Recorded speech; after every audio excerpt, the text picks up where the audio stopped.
அனைவருக்கும் வணக்கம். நேற்று வைகுண்ட ஏகாதேசி உருவான வரலாறு பற்றி தெரிந்து கொண்டோம். இன்று சொர்க்கவாசல் திறப்பது ஏன் என்று தெரிந்து கொள்ளலாம் வாருங்கள்.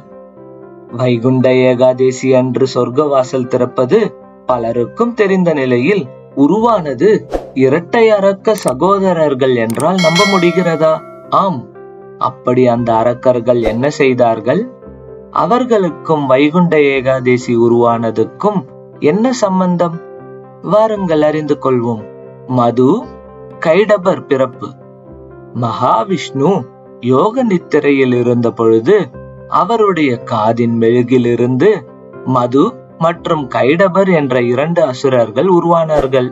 அவர்கள் சிறு நாட்களிலேயே மிக பெரியவர்களாகவும் மிக வலிமையானவர்களாகவும் வளர்ந்தார்கள். கடலில் இருந்த புழுக்கள், மீன்கள் உள்ளிட்ட பல உயிர்களை கொன்று விளையாடி வந்தனர். ஒரு நாள் வானத்தில் இருந்து அவர்கள் ஒரு வாக்பீஜ மந்திரம் என்ற ஓசையை கேட்டார்கள். முதலில் அது ஒரு விளையாட்டு போல இருந்தாலும் தினமும் அதை தொடர்ந்து ஜபம் செய்தால் அவர்களின் சக்தி இன்னும் பலமானது. உணவும் தூக்கமும் கூட அவர்களுக்கு தேவையில்லாமல் இருந்தது. இந்த மந்திர ஜபத்தால் அவர்கள் யாராலும் வெல்ல முடியாதவர்களாக மாறிவிட்டார்கள். இதனால் அவர்கள் இருவரும் படைக்கும் தொழிலை மேற்கொள்ளும் பிரம்மதேவனையும் தாக்க ஆரம்பித்தனர். 5000 ஆண்டுகளாக இந்த போர் நடைபெற்று வந்தது. அதனால் பிரம்மதேவன் விஷ்ணு பகவானிடம் சென்று நடந்ததை கூறி உதவி கேட்டார். ஆனால் விஷ்ணு யோக நித்திரையில் இருந்ததால் பிரம்மா யோக நித்திரை தேவியை பிரார்த்தனை செய்யவே விஷ்ணு பகவானும் கண் விழித்து நடந்ததை அறிந்தார். பிறகு அசுரர்களுக்கும் விஷ்ணு பகவானுக்கும் 5000 ஆண்டுகள் போர் நீடித்தது. ஆனால் எந்த முடிவும் இல்லை. 2 அசுரர்களும் மகா சக்தியின் அருளை பெற்று மிக சக்திசாலிகளாக இருந்தார்கள். எனவே விஷ்ணு பகவான் மகா சக்தியை நோக்கி பிரார்த்தனை செய்து ஒரு யுக்தியை கையாண்டார்.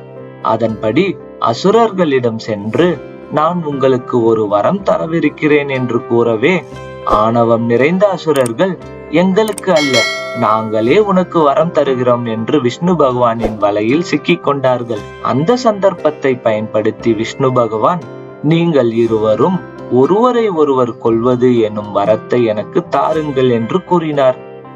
அசுரர்கள் மாட்டிக்கொண்டிருந்தாலும் விஷ்ணு பகவானிடம் ஒரு நிபந்தனை வைத்தனர். கடலில் தண்ணீர் இல்லாத இடத்தில் தான் நாங்கள் இறக்க வேண்டும் என்றும், இறந்தாலும் தங்களின் பரமபதம் அடைய வேண்டும் என்ற வரத்தையும் வேண்டினர். அவர்கள் கூறியது போலவே விஷ்ணு தனது தொடைகளை பெரிதாக விரித்து அங்கு வைத்து அவர் இருவரையும் வெற்றி கொண்டார். பிறகு வைகுண்ட வாசலை திறந்து அசுரர்கள் வர அனுமதித்தார். இப்படியாக இருக்க கலியுகத்தில் எப்படி சொர்க்கவாசல் திறப்பு முதலாக ஏற்பட்டது? பின்னர் சில காலம் சென்ற பின் கலியுகம் தொடங்க போவதை அறிந்த வைகுண்ட வாசல் காவலாளிகள் கதவை சாற்றிவிட்டனர். அப்பொழுது, ஏன் கதவை அடைக்கிறீர்கள் என்று பெருமாள் கேட்டதற்கு, கலியுகத்திலிருந்து யார் வைகுண்டத்திற்கு வரப்போகிறார்கள், அதனால் தான் கதவை மூடினோம் என்று கூறினார்கள். அதற்கு பெருமாளோ, இல்லை, நம்மாழ்வார் என்ற உத்தமர் அவதரிக்க போகிறார். அவர் வைகுண்டத்திற்கு வருவதற்கான லட்சணம் பெற்றவர். எனவே கதவை திறந்தே வையுங்கள் என்றார்.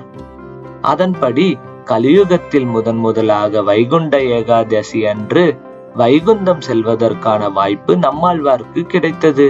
அப்பொழுது வைகுண்ட பெருமாளிடம் நம்மாழ்வார், எனக்காக மட்டும் வைகுண்ட வாசலை திறந்தால் போதாது, என்னை தொடர்ந்து தங்கள் மீது பக்தி செலுத்தும் அனைத்து பக்தர்களுக்காகவும் வைகுண்ட வாசல் திறக்கப்பட வேண்டும் என்று வேண்டிக் கொண்டார். அதன் காரணமாகவே ஒவ்வொரு மார்கழி மாத வைகுண்ட ஏகாதசி அன்று அனைத்து வைணவ திருத்தலங்களிலும் சொர்க்கவாசல் திறப்பு சிறப்பாக நடைபெறுகின்றது. இந்த வைகுண்ட ஏகாதசி நடைபெற்று கொண்டிருக்கும் பொழுதே இன்னொருவர் வந்து புது திருப்பு முனையை உண்டாக்கினார். அது என்னவென்று நாளை பார்க்கலாம். இந்த பதிவு பிடித்திருந்தால் லைக் செய்து விடுங்கள்.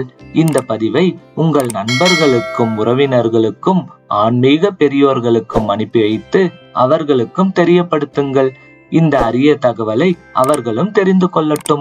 இதுவரை நமது சேனலை சப்ஸ்கிரைப் செய்யவில்லை என்றால் சப்ஸ்கிரைப் செய்துவிட்டு அருகே இருக்கும் பெல் பட்டனையும் பிரஸ் செய்து விடுங்கள். இது போன்ற தகவல்கள் உங்களை வந்து சேரும். நன்றி, வணக்கம்.